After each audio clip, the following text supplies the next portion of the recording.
ఇంకో పక్కన దేశ 26 జిల్లాల్లో ఎమ్మెల్యేలు, ఎమ్మెల్సీలు, ఎంపీలు అందరూ కలిసి ఒక మీటింగ్లు పెట్టారు.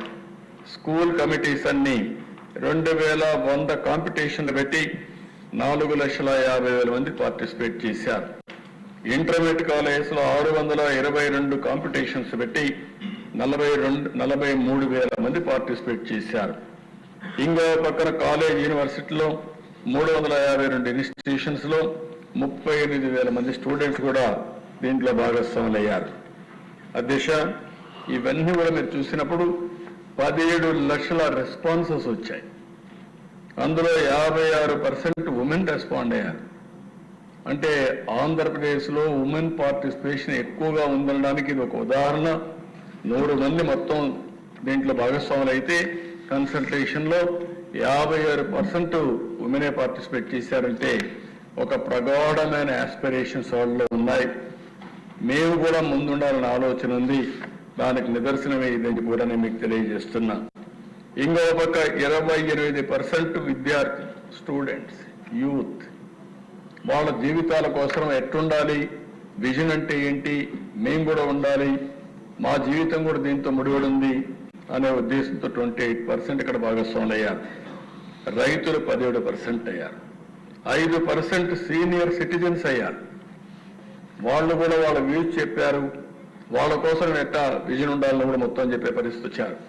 అంటే దేశంలో చాలా విజన్ డాక్యుమెంట్స్ తయారు చేశారు. కానీ ఇటీవల కాలంలో 17 లక్షల మంది భాగస్వాములు కావడం, వాళ్ళు ఒపీనియన్స్ ఇవ్వడం మొదటిసారి దశ. అది మన రాష్ట్రంలో జరిగింది. అంత చైతన్యం వెళ్ళలో ఉంది. వాళ్ళందరినీ మనస్ఫూర్తిగా పేరున భాగస్వాములను అందరినీ అభినందిస్తున్నా. భవిష్యత్తులో ప్రతి ఒక్క కుటుంబం కూడా భాగస్వాములు కావాలని చెప్పి కోరుకుంటున్నాను. అధ్యక్ష, ఇది వచ్చిన తర్వాత మీరు ఒకసారి చూస్తే మొత్తం విజన్ అంతా కూడా 10 బ్రాడ్ ప్రిన్సిపల్స్, 10 సూత్రాలు, స్వర్ణ ఆంధ్రప్రదేశ్.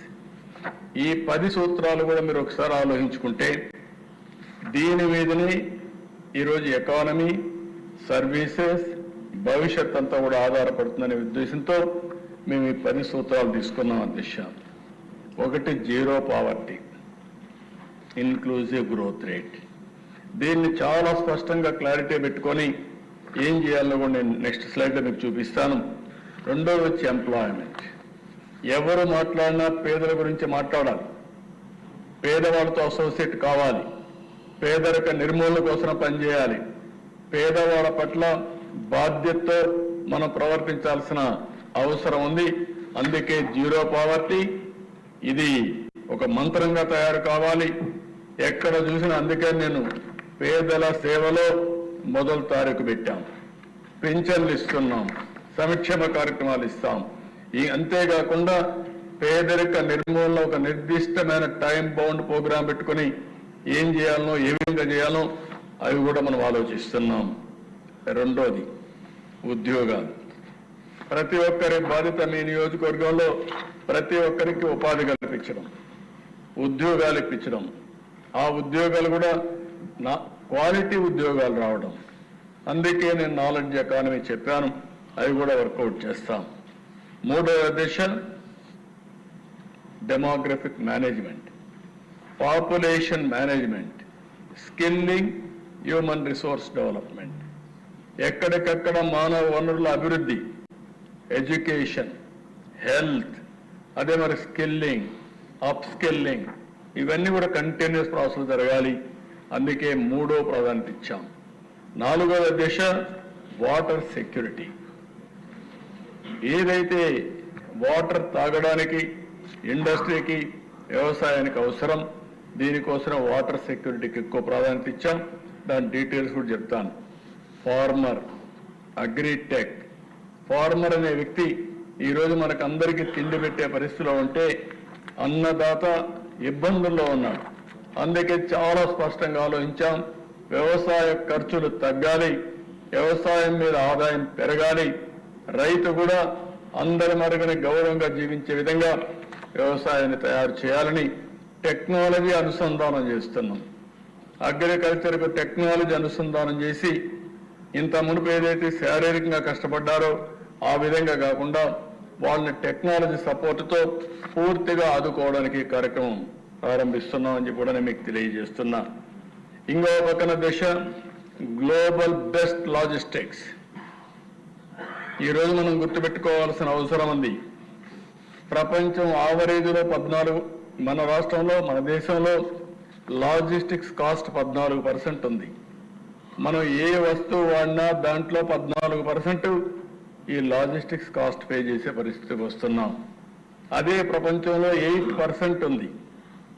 అంటే 6% డిఫరెన్స్ ఉన్నప్పుడు ఏ విధంగా ఉపయోగపడుతుందో మీరు గుర్తుపెట్టుకోవాల్సిన అవసరం ఉంది. ఇందులో మొత్తం వస్తుంది. రోడ్లు కానీ, రైలు కానీ, ఎయిర్పోర్ట్లు కానీ, పోర్ట్లు కానీ అన్నీ వస్తాయి. That will explain to you. ఆ తర్వాత దిశ cost optimization, energy and fuel. ఈ విషయం కూడా మనం గుర్తుపెట్టుకోవాల్సిన అవసరం ఉంది. భవిష్యత్తులో ఫ్యూయల్ అనేది పెట్రోల్, డీజిల్ మనం వాడేవాళ్ళం. ఇప్పుడు ఎలక్ట్రికల్ వెహికల్స్ వచ్చేస్తున్నాయి.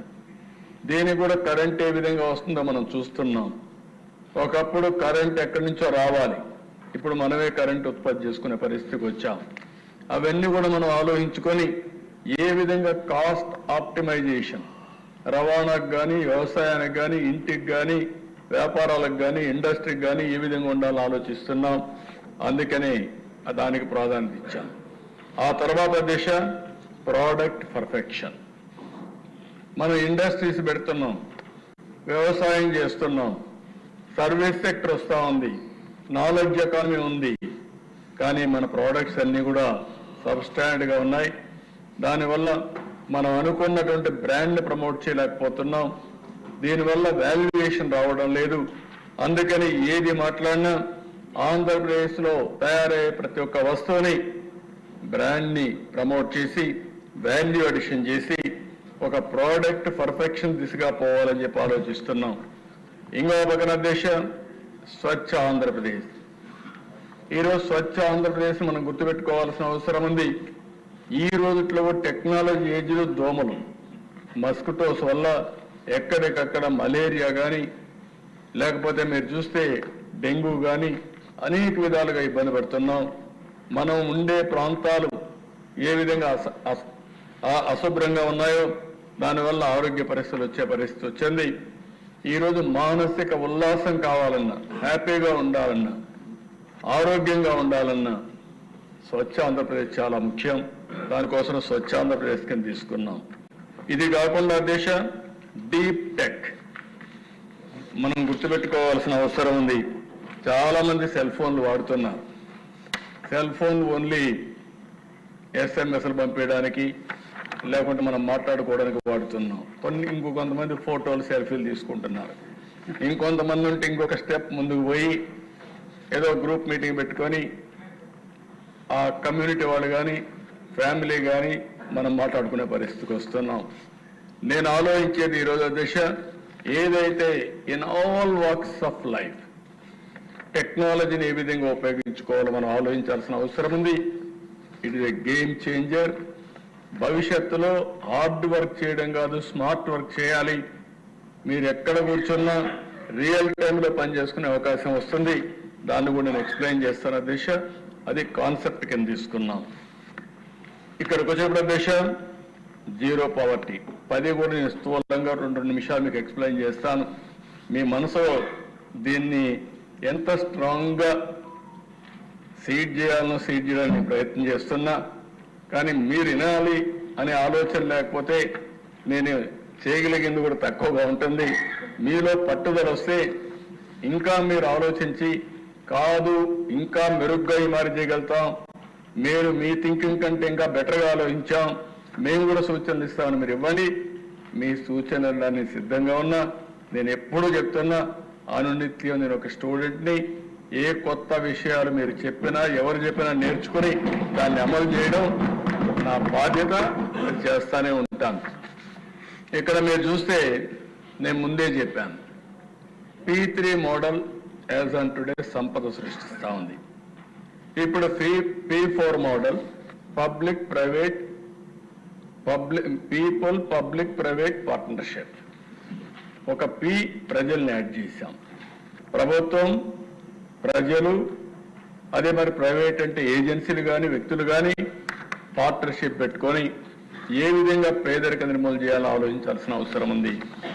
ఇక్కడ మీరు చూస్తే ఏదైతే engagement Telugu diaspora or industries are successful people, high network individuals, ఎవరికైతే హై నెట్వర్త్ ఉంటుందో, డబ్బులు ఎక్కువ సంపాదిస్తున్నారో, తెలివిగా ఉన్నారో, అలాంటి వాళ్ళు టాప్ 10%ని బాటమ్ 10 to 20% అడాప్ట్ చేసుకోమంటున్నాం, మెంటరింగ్ చేయమంటున్నాం.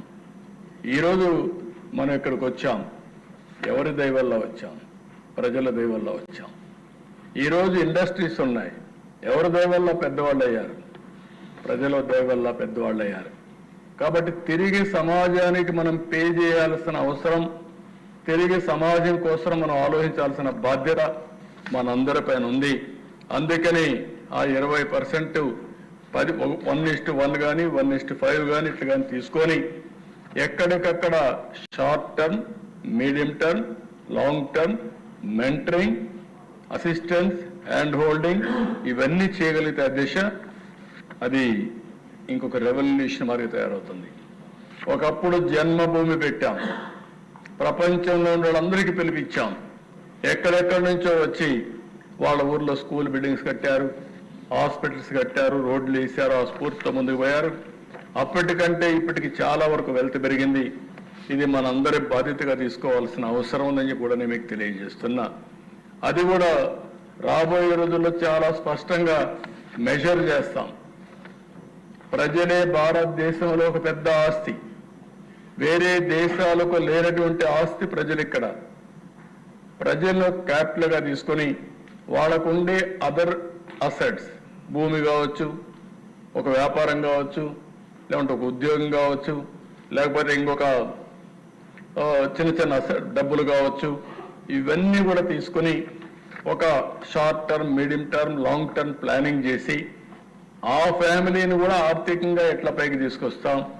ఫేజ్ 1 పేదరికం నుంచి పైకి తేవడం, ఫేజ్ 2 ఆర్థిక అసమానతలు తగ్గించడం. ఒక ఆయనకు 1,00,000 కోట్లు సంపాదిస్తున్నారు, ఇంకొక ఆయన 3 పూట్ల తిండి లేకుండా అవస్థపడుతున్నాడు. ఆర్థిక సంస్కరణల ఫలితాలు మనం అనుకున్న లక్ష్యాన్ని చేరలేకపోతున్నాయి. అందుకే మనం ఆలోచించాల్సిన అవసరం ఉంది. మనం కూడా వినూత్నంగా ఆలోచించి ఇలాంటి కార్యక్రమాలు చేయడమే కాకుండా ఆ కార్యక్రమంలో భాగస్వాములైన వ్యక్తులను గౌరవిద్దాం, అలాంటి వాళ్ళకు అవార్డ్స్ ఇద్దాం. సమాజం గుర్తించే విధంగా చెడును చెడుగా, మంచిని మంచిగా మనం ప్రమోట్ చేయగలిగితే మనం అనుకున్న లక్ష్యాన్ని నెరవేరే పరిస్థితి వస్తుంది. ఇక్కడ కూడా ఫైనాన్షియల్ గా సోషల్ ఇన్క్లూజన్ ఫర్ ఆల్, అందరికి కూడా ఆర్థిక ఇబ్బందులు లేకుండా చేయాలి, సమాజంలో గౌరవం ఇచ్చే విధంగా ఇన్క్లూజన్ చేసే పరిస్థితి రావాలి. దానికోసం మనం దీన్ని టేకప్ చేయాల్సిన అవసరం ఉంది కూడా నేను మీకు తెలియజేస్తున్నా. అదే మరిగా దిశ ఇక్కడ మీరు చూసినప్పుడు ఇంట్లో జనాభానే కాకుండా ఫ్యామిలీ యాజ్ ఎ యూనిట్. ఒక ఇంట్లో 5 మంది ఉంటాం, 5 మంది విభిన్న రకాలుగా ఉంటాం. ఆ ఇంట్లోనే ఒక ఆయన బాగా సంపాదిస్తాడు, ఒకరు బాగా చదువుకుంటారు, కానీ వాళ్ళ చదువుకు తగ్గ పని వాళ్ళు చేయకుండా గమ్మున వాళ్ళ యొక్క తెలివితేటలను వేస్ట్ చేస్తూ ఉంటారు. ఇటీవల కాలం నేను చూస్తున్నాను అధ్యక్ష, నేను ఎక్కడ పైన అడుగుతున్నాను, కొంతమంది ఊర్లో కూర్చొని ఆడబిడ్డలైతే వర్క్ ఫ్రమ్ హోమ్ చేస్తున్నారు.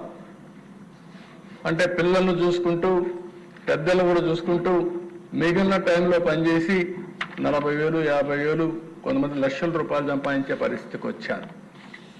అంటే ఏ విధంగా ఒక్కొక్క ఇంట్లో ఉండే వాళ్ళందరినీ పెట్టుకుని ఏ విధంగా ప్లాన్ చేయాలనో ఫ్యామిలీ యాజ్ ఎ యూనిట్ అన్నాను. ఇంకో పక్కన దిశ ఎవ్రీ ఫ్యామిలీ, ఇంటి జాగా, ఇల్లు, ట్యాప్, అదే మరి వాటర్ కనెక్షన్, కరెంటు, లేకపోతే క్లీన్ ఎనర్జీ, లేకపోతే ఇంటికి కావాల్సిన గ్యాసు, పైనే కరెంటు ఉత్పత్తి చేసుకునే అవకాశాలు ఉన్నాయి. ఏదైతే సూర్య గారి కింద నిన్న కూడా చెప్పాను, పేదవాళ్ళందరికీ సబ్సిడీతో మనం పెట్టిస్తాం. డబ్బులుండే వాళ్ళకు కూడా కొంతవరకు సబ్సిడీ ఇస్తాం. వాళ్ళు పెట్టుకోగలిగే డబ్బులుండే వాళ్ళంటే రైతులు కానీ ఇలాంటి వాళ్ళు అలాంటి వాళ్ళకి పెట్టించగలిగితే చాలా వరకు కరెంటు ఛార్జీలు కట్టే బాధ్యత తగ్గిపోతుంది. నెలవారీగా ఒక 500,000 రూపాయల అదనపు ఆదాయం వచ్చే పరిస్థితి వస్తుంది. దీనికి కూడా శ్రీకారం చుట్టాల్సిన అవసరం ఉంది. ప్రతి ఒక్క ఇంటికి డిజిటల్ కనెక్టివిటీ కూడా భవిష్యత్తులో కరెంట్ ఎంత ముఖ్యమో డిజిటల్ కనెక్టివిటీ కూడా అంతే ముఖ్యం. అందుకని ఇంటికి ఏం కావాలో అవన్నీ ప్రొవైడ్ చేయడానికి ఈ జీరో పవర్టీలో ఫ్యామిలీ యాజ్ యూనిట్ తీసుకుంటున్నాం. ఒకటి, ప్రతి ఒక్కరిని బాగు చేయాలనే ఆలోచన, వాళ్ళని గుర్తిస్తూనే ఫ్యామిలీ యాజ్ ఎ యూనిట్ పెట్టుకొని మనం ప్లానింగ్ చేసి ఆ కుటుంబాన్ని ఏ విధంగా పైకి తేగలుగుతాం చేయాలని చెప్పి ముందుకు పోతున్నాం. ఇంకో పక్కన vision, one entrepreneur in one family. ఇది అవర్ గోల్. నేను చాలా సార్లు మీకు చెప్పాను, ఒకప్పుడు 25 సంవత్సరాలకు ముందు ఒక కాల్ ఇచ్చాం, one family one IT professional. Today ప్రతి ఒక్క ఇంట్లో ఏం చదువుకుంటున్నాం అంటే నేను ఐటీ చేస్తున్నానంటాడు. అంటే వాళ్ళు కూడా అర్థమైంది. ఈరోజు అందుకే నేను మాట్లాడాను, వన్ ఫ్యామిలీ వన్ ఆంటర్‌ప్రెన్యూర్.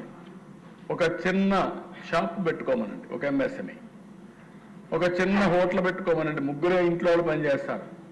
ఒక కాఫీ షాప్ పెట్టమనండి, ఒక టీ షాప్ పెట్టమనండి. They can earn money. ఈ విధంగా మన ఆలోచన విధానంలో మార్పు తీసుకొచ్చే విధంగా ఈ ఆంటర్‌ప్రెన్యూర్స్ని ప్రమోట్ చేయాల్సిన అవసరం ఉంది. Social security for every family. Government ఇచ్చే కార్యక్రమాలన్నీ కూడా ఆలోచిద్దాం. డిజర్వింగ్ పర్సన్స్కి ఇద్దాం, ఎప్పటికప్పుడు అనలైజ్ చేద్దాం, అందరికీ ఆదాయం పెరిగే మార్గం చూపిద్దాం. అదే సమయంలో ఎవరైతే అందరికంటే తక్కువ